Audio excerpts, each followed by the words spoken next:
Hello CBSE student class 10th and 12 कैसे हैं आप सब लोग। आई होप आप सब बढ़िया होंगे। दिस साइड मोहित बसीन हियर। बहुत बहुत स्वागत है आपका हमारे यूट्यूब चैनल के ऊपर।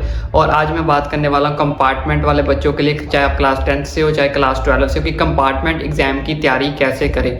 लेकिन उससे पहले मैं जानता हूँ कि कंपार्टमेंट वाले बच्चों का जो दुख है वो दुख हम ही जान सकते हैं, कोई अदर पर्सन नहीं जान सकता। चाहे वो आपके रिलेटिव है, चाहे आपके वो फ्रेंड्स हैं, सब ये बोलते हैं कि कोई इतनी टेंशन है, फिर क्या होगा, आ गई तो कोई बात नहीं, निकल जाएगी, अभी कंपार्टमेंट का एग्जाम होगा।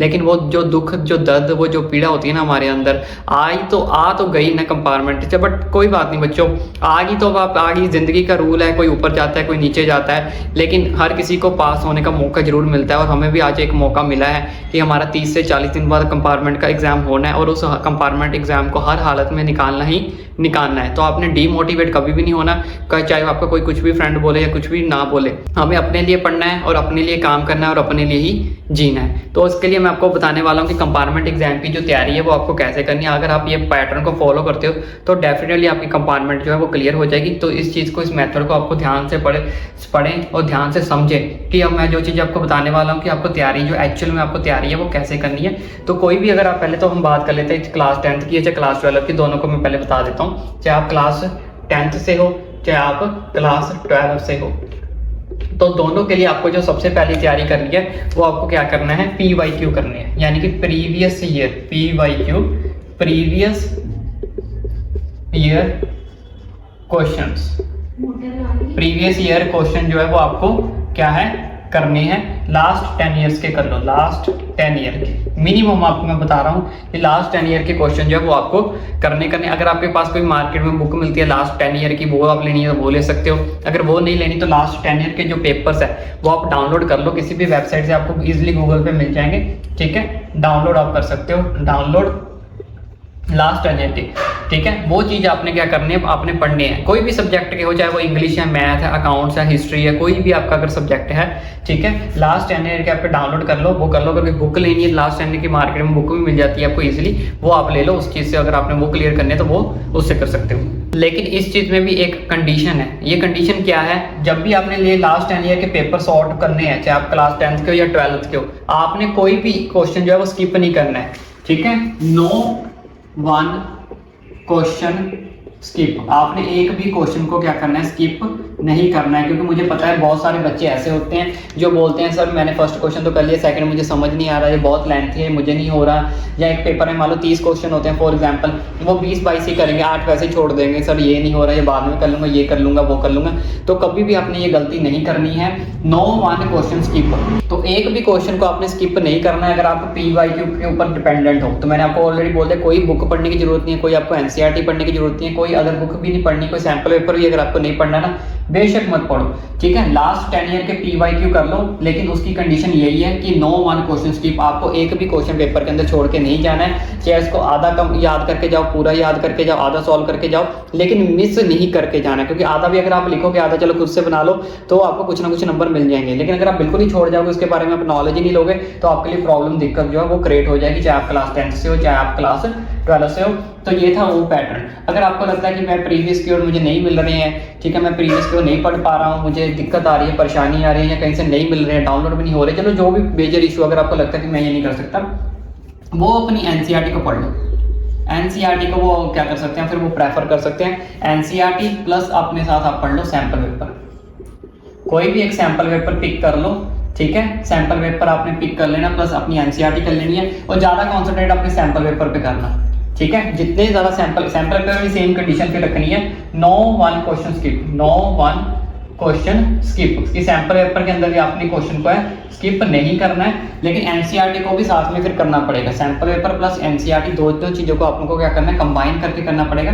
NCERT में चलो आपका एक आधा क्वेश्चन स्किप हो जाएगा, कोई दिक्कत नहीं, वो सैंपल पेपर में कवर हो जाएगा, क्योंकि सैंपल पेपर में वही क्वेश्चन होते हैं जो मोस्ट इंपॉर्टेंट होते हैं। तो आप सैंपल पेपर करना चाहो, अगर आपके सैंपल पेपर अवेलेबल है तो आप सैंपल पेपर प्लस NCERT दोनों को कंबाइन करके आप वो चीज़ को पढ़ सकती हो।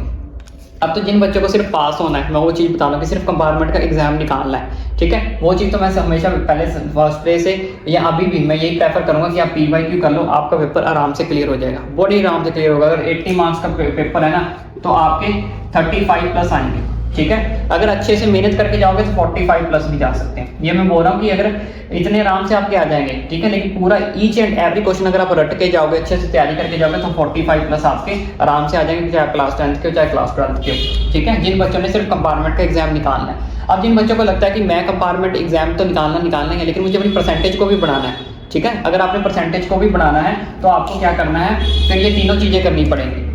फिर मैं आपको बता देता हूँ, sample paper plus NCERT plus ये लास्ट 10 ईयर पीवाईक्यू, ये तीनों चीज़ें आप कर दो, सैम्पल पेपर कर दो, एनसीईआरटी कर दो, पीवाईक्यू कर दो, ये तीनों चीज़ों का मिक्सचर कंबाइन कर दो तो आपके क्या हो जाएंगे 65 प्लस नंबर जो है वो आपके आराम से आ जाएंगे आउट ऑफ 80, 65 प्लस, ठीक है। अगर तैयारी अच्छे से करके जाओगे तो 65 प्लस, अगर तीनों की तैयारी और अच्छे से करके जाओगे तो 70 प्लस की गारंटी मेरी, लेकिन करके जाओगे तो 70 प्लस की गारंटी मैं तब लूँगा अगर ये तीनों चीज़ें आप अच्छे से करके जाओगे without skipping anything, without skipping topic, without skipping question. अगर आपको परसेंटेज बहुत ज़्यादा इंप्रूवमेंट करनी है, ठीक है, तो उसके लिए आपको एनसीईआरटी करनी पड़ेगी, सैम्पल पेपर करना पड़ेगा, लास्ट 10 ईयर के पीवाईक्यू करने के। लेकिन सिर्फ जिन बच्चों को पास होना है वो लास्ट 10 ईयर के क्या कर लो, डाउनलोड कर लो, ये चीज़ कर लो, या फिर सैम्पल पेपर प्लस एनसीईआरटी कर लो। अगर जो बच्चे सोच रहे हैं कि अकेले क्या मैं सैम्पल पेपर कर जाऊँ, कुछ बच्चे ऐसे भी होंगे कि क्या अकेला मैं सैम्पल पेपर कर जाऊँ तो क्या मैं पास हो जाऊँगा।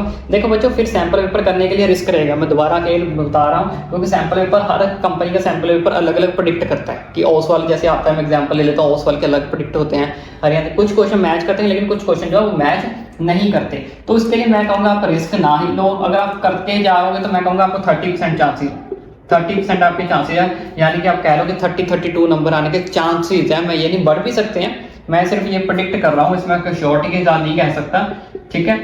अगर क्या पता कई बार सारा पेपर सैम्पल पेपर के ऊपर ही आ जाता है, लक है आपका लक, लेकिन एक एवरेज के थ्रू देखें तो आपको 30% जो है वो करना ही पड़ेगा। तो इन सब मेथड के थ्रू अगर आप तैयारी करते हो तो आपका एग्जाम जो है वो डेफिनेटली क्लियर हो जाएगा। मैंने गुड मार्क्स भी बता दिए, परसेंटेज इंप्रूव करने के लिए बता दिया, जस्ट पास होना तो ही आपको वो मेथड बता दिया। सैम्पल पेपर करके जाओगे तो 30 नंबर आने के चांसेस है, मैं ऐसे कह सकता हूँ 30 के नंबर आ सकते हैं। लेकिन फिर कई सब्जेक्ट में आप 27 वाला पास है, किसी में 23 वाला पास है, तो उस चीज़ में आप हो भी सकते हो पास, लेकिन 50-50 रहेगा। तो इस चीज़ के लिए मैं आपको ज़्यादा रेकमेंड नहीं करूँगा। इसके रिलेटेड अगर आपको और कोई भी डाउट है तो मुझे नीचे कमेंट करके पूछ सकते हो। और इतनी सारा मेहनत मैंने आपके बच्चों आपके लिए किया, क्योंकि मुझे पता है आपका दुख दर्द अभी क्या है, आप कैसा फील कर रहे हो, मुझे पता है, ठीक है ना। तो इस चीज़ की आप टेंशन मत लो कि मैंने आपको ऑलरेडी बोला, you are not my student, you are my family. अगर एक फैमिली को पिंच होती है चीज़ या किसी की चीज़ को हर्ट होता है तो दूसरी फैमिली मेम्बर उसे जरूर महसूस करता है, ठीक है। तो मैं महसूस कर रहा हूँ कि आपको कैसा फील होता है, इसलिए मैंने स्पेशल वीडियो आपके लिए बनाई है। जल्दी कि आप इस चीज़ को देखो, वीडियो जितने बच्चे देख रहे हो इस चीज़ को जल्दी फॉलो करो। और एक चीज़ मेरी अब एक आपसे भी रिक्वेस्ट है, इस चीज़ को फॉलो ज़रूर करें और मेरे चैनल को सब्सक्राइब करना भी ना भूलें, चैनल को जरूर सब्सक्राइब करें।